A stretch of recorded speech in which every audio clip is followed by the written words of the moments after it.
everyone! Welcome back again sa aking YouTube channel. It's me, Lizelle of Liz Tech. Ayan, so for today's video is may panibago tayong unboxing and review. By the way, maayong gabi sa inyong tanan diha na nanood ngayon sa ako ng mga Bisaya. Okay, so guys, this one is one of the most exciting unboxing for me kasi isa to sa pinakamurang smartphone na Android 10 na and Snapdragon 439 na ang kanyang chipset. Actually, matagal na ito naka-release sa ibang bansa. But here in the Philippines, I think February lang. So by the way guys, price niya is 5,000 plus lang. So excited ako i-share sa inyo yung kanyang performance, lalo na yung mga features niya and camera performance and of course ang gaming din. And by the way guys, before anything else, I would like also to invite everyone to join my road to 250k subscriber giveaway, and to know the mechanics, check the link sa aking description box. So without talking too much guys, magsimula na tayo.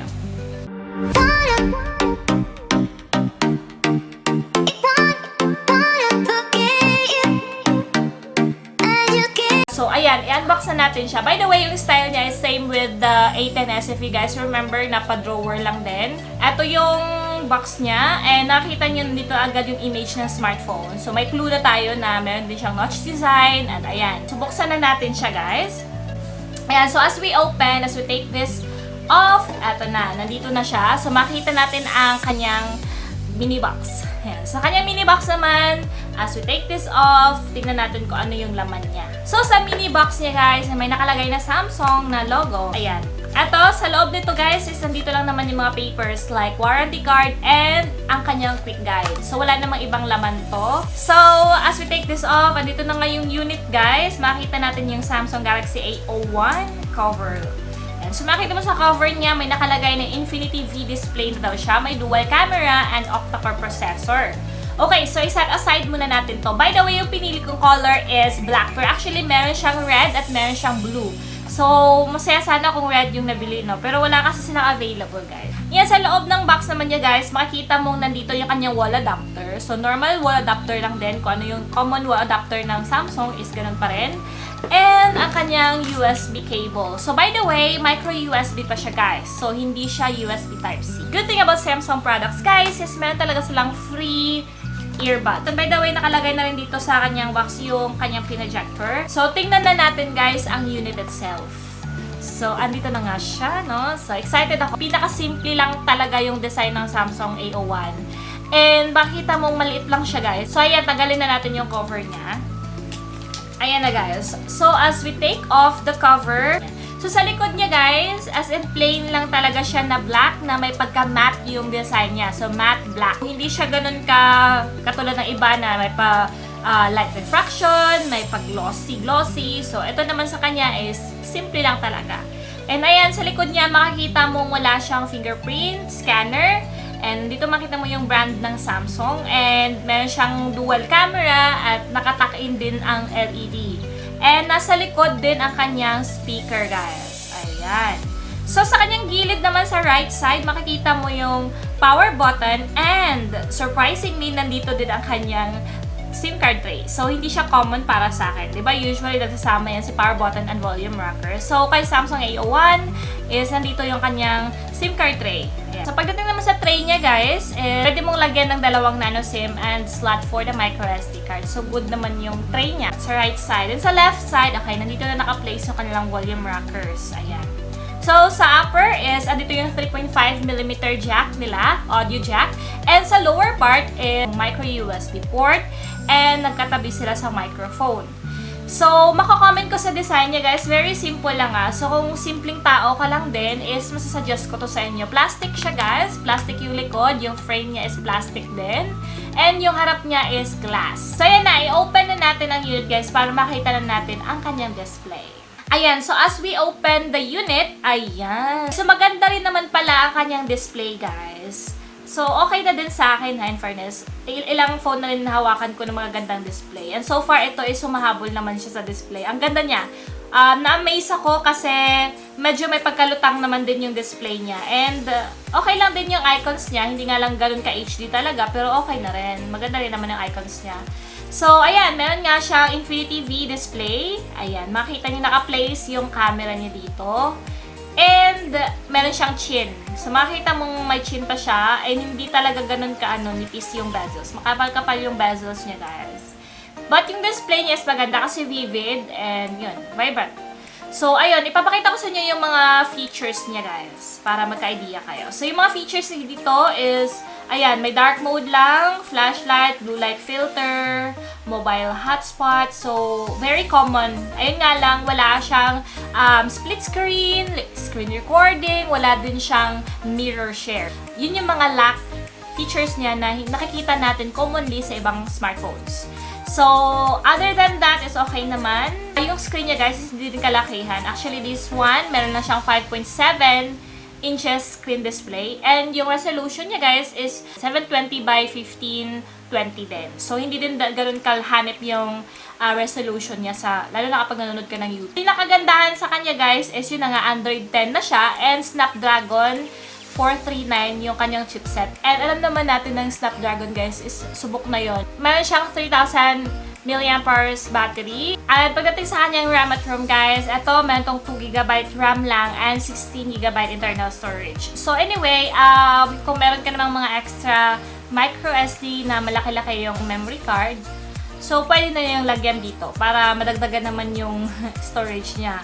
So, ayun nga, maliit lang nga talaga siya. So, pagdating sa camera niya, guys, meron siyang 5MP sa front and sa likod naman is dual camera. So, the main shooter is 13MP for, I think, the wide angle, then 2MP for the depth sensor. So, yung pagdating sa camera, guys, papakita ko sa inyo yung mga sample shots ko. Actually, kapag walang proper lighting, hindi maganda yung camera niya. Tinry ko siyang mag-picture sa loob ng mall and, ayan, makita nyo yung kuha ko dyan. Hindi siya bright, hindi siya vibrant. Parang natural lang siya. Pero ang clear, napaka-clear ng image. Ayun, so makikita nyo rin dyan yung kuha ko with, of course, the sunlight exposure. And so far, pag may sunlight naman, guys, ayun, makikita mo na yung clarity talaga ng image, detailed na siya. O, hindi ka mapapawaw, pero maganda siya, guys. Napaka-detailed, clear. Siguro yung hindi ko lang na-appreciate is yung blur or focus niya. Hindi talaga ganun ka-intense. Siyempre, nasanay tayo na may ganun intense level na focus. Pero ito, at least naman, kung hindi ka naman ma-artist sa camera, good na talaga yung quality niya. So, hindi ko nga lang siya talaga ma-advise sa low light. And makikita nyo rin dyan, tinry kong mag-video. I'm testing the rear camera of Samsung. Expected na may mga shaky. Ayan, so guys, nakikita nyo yung performance sa front cam. Ayan, so far clear naman siya and sharp. Yun nga lang yung meron ako napansin na parang imbalance yung dating na brightness niya. Imbalance siya na may part na parang nagre-reflect talaga yung light sa mukha mo. Kumbaga wala siyang toner na parang pinifilter niya yung light na para mas balance yung pagkuha sa'yo. Sa kanya kasi hindi eh. Mayroon talaga siyang, alam mo yun, may part na parang bright talaga yung area, tapos hindi na as in talaga tinotone down ng camera. Pero kung sa quality lang, clear talaga yung quality nila. And ayun lang naman yung napansin ko sa kanya, yung brightness. Hindi masyadong ganun ka-balance pagdating sa pag-picture mo na ng image mo. And maganda din yung blur effect niya, guys. As in, decent naman yung blur effect niya. Although, meron nga mga parts na parang hindi naging clear. Lalo na yung edges mo. Pero, hindi na siya bad, ha? Ayun. So, nakadepende pa rin talaga yan sa proper placement ng camera at sa lighting. Ayun. So, dapat talaga balance yung pagkaano mo, kung pag-place mo ng camera para hindi ka maka-experience na experience ko. Hi guys! Ito yung front camera ni Samsung A01. Nakaset to sa Full HD 1080p sa front cam niya. Video quality. And then makikita mong sobrang realistic na and sharp naman yung quality. And then makita nyo nga sobrang as in na real talaga. Ayan, makikita nyo mga blemishes and all sa mukha ko. So yun, ganun siya ka-real, ganun siya ka-tutok talaga sa kung ano man yung itsura mo talaga, anong kulay, anong quality talaga, anong color na sinusuot mo, ganun talaga. So parang wala siyang subtle effect, wala siyang vibrance, kung ano talaga yung kulay mo, ganun talagang lumalabas sa video. Ayan. So, very real. Ayan, natapos na tayo sa camera testing. No, sa gaming, guys, para sa akin, good yung gaming quality, good yung gaming experience sa kanya. Kahit hindi masyadong kalakihan yung screen, napaganda ng quality. And, tinry namin na hindi pa naka-on yung high frame rate. Okay, as smooth yung run ng game pa rin. At nung in-on na namin yung high frame rate, mas gumanda pa yung gaming performance niya. So, sa gaming, guys, 2 thumbs up. Okay yung performance niya. So, sa ngayon, ayun lang muna yung gagawin natin. Test lang muna sa camera and sa gaming. So, kung gusto nyo ng full review guys, gagawa ko ng full review soon para mas matest pa talaga natin all in all of its performance at yung mga features pa niya. So, comment nyo below kung ano yung mga gusto nyong games na itetest natin dito and kung ano pa yung gusto nyong malaman about this smartphone. Para sa full review natin, masagot natin lahat ng yan. Ayan.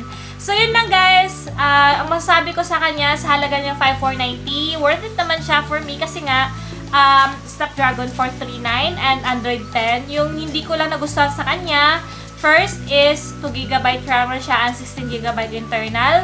Micro USB lang siya. At isa pa din pala sa problema ko sa kanya is yung battery consumption niya. Yun talaga yun. Kasi nahahalata kong hindi siya ganun magsusurvive talaga ng isang araw sa battery niya. But the rest of it, okay siya guys, kasi very comfy. 140 grams lang to and 8.3mm. So, manipis at magaan lang siya. So, pakomportablihan lang, komportable naman ako sa kanyang hawakan. Madulas nga lang siya guys, kasi diba glossy, matte yung design niya. So, of course, kung may mga casing, much better. So, yun lang. At least alam nyo na yung mga hindi ko nagustuhan sa kanya at mga nagustuhan ko sa kanya. So, sa mga siguro naghahanap ng second phone para parang backup phone, masasuggest ko to guys. And sa mga estudyante na for research, so ma-advise ko rin to sa mga mas estudyante din. Kung gusto niyo ng full review nito, comment nyo below kung ano yung game. Comment nyo below kung ano yung gusto niyo i-try sa phone na to. Ayan lang! Thank you so much guys for watching this video. At least naka-review naman tayo ng another budget phone and I hope na maka-review naman tayo ng another pa na pwede natin i-compare dito soon. Thank you so much guys for watching this video and I hope you guys like this video. Don't forget to share this video to your friends, subscribe to my YouTube channel, and hit the bell button. That's it. See you again till my next video. Bye! Ingat kayo! Amping kanunay!